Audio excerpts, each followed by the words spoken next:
সকালে উঠে কাজে যাচ্ছেন, সবার সাথে হাসছেন, গল্প করছেন, কিন্তু রাতে ঘরে ফিরলে পুরো পৃথিবীটা অদ্ভুত অর্থহীন লাগে। আপনি হয়তো এই মুহূর্তে ঠিক এটাই অনুভব করছেন।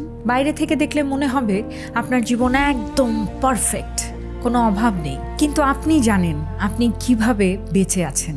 শুধু দিন পার করছেন, বড় কোনো দুঃখ নেই ঠিকই, কিন্তু ভেতর থেকে সেই আসল হাসিটাও আর আসে না।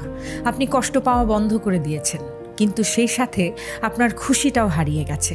আপনি একটা যান্ত্রিক অভ্যেসের দাস হয়ে গেছেন। নিজেকে একবার প্রশ্ন করে দেখুন তো, আপনি কি সত্যি ভালো আছেন, নাকি ভালো থাকার অভিনয় করতে করতে সেটাই আপনার জীবন হয়ে গেছে এখন? শেষ কবে ভেতর থেকে সত্যিকারের খুশি অনুভব করেছিলেন? মনে পড়ে? মনে পড়লে হ্যাঁ অথবা না লিখে কমেন্ট বক্সে জানাবেন অবশ্যই। আমি পিঙ্কি ছেত্রী।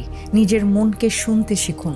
শুধু বেঁচে থাকলে হবে না, সুন্দর থাকুন, সচেতন থাকুন, এগিয়ে থাকুন।